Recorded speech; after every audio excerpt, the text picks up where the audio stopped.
అందరూ కూడా ప్రమాదాల నుంచి తప్పించుకున్నప్పుడు, పెద్ద అనారోగ్య స్థితుల నుంచి మారి మళ్ళీ ఆరోగ్య స్థితికి వచ్చినప్పుడు మనకందరికీ ఒకటే ఒకటి గుర్తుంచుంటుంది.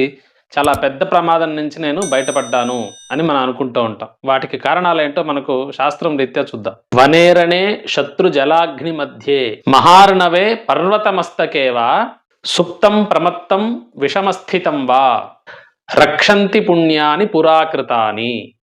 వనేరణే పెద్ద పెద్ద అడవులలో ఇరుక్కుపోయినప్పుడు, రణముల యందు అంటే యుద్ధరంగములో ఇరుక్కుపోయినప్పుడు, బయటకు రానటువంటి పరిస్థితుల్లో మనము ఉండినప్పుడు, ఇలాంటప్పుడు మనల్ని శత్రు జలాగ్ని మధ్యే చాలా శత్రువుల మధ్య ఇరుక్కుపోయినప్పుడు, అగ్ని ప్రకంపనల యందు ఇరుక్కుపోయినప్పుడు, ఇలాంటప్పుడు మనల్ని ఈ పూర్వజన్మలో చేసినటువంటి పుణ్యమే మనల్ని రక్షిస్తుంది. దిక్కుతోచని స్థితిలో ఇరుక్కుపోయినప్పుడు, అంటే పెద్ద సముద్రముల యందు దిక్కు తెలియకుండా ఉన్నప్పుడు, పెద్ద పెద్ద పర్వతముల యొక్క శిఖరాగ్రముల యందు ఉన్నప్పుడు, ఏం చేయాలో అనేటువంటి బుద్ధి తోచినప్పుడు, అప్పుడు మనకు ఈ పూర్వజన్మ ఫలితములు పుణ్యరూపంతో మనల్ని రక్షిస్తాయి.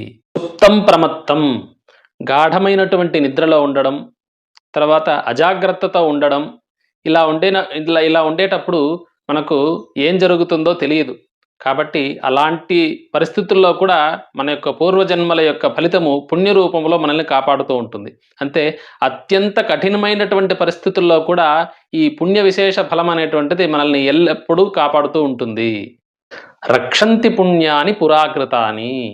ఈ పుణ్యములు అనేటువంటిది ఎల్లప్పుడూ మనల్ని కాపాడుతూ ఉంటాయి. కాబట్టి ప్రయత్నపూర్వకంగా పుణ్యకర్మలు ఆచరించాలి అనేటువంటిది మనకు శాస్త్రం చెబుతూ ఉంది. కాబట్టి మరి ఈ పుణ్యం అంటే ఏంటి, దీన్ని ఎలా సంపాదించాలి అని అంటే దీనికి విడిగా చేయాల్సినటువంటిది ఏం లేదు.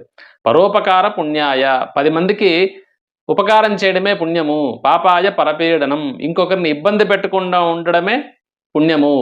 ఇతరుల్ని బాధ పెడుతూ ఉండడమే పాపము అనేటువంటిది చాలా సులభంగా మనకు వ్యాసుల వారు ఈ శ్లోకాన్ని మనకు అందించారు. కాబట్టి ప్రయత్నపూర్వకంగా పుణ్యాన్ని ఆచరిద్దామంటూ నమస్కారం.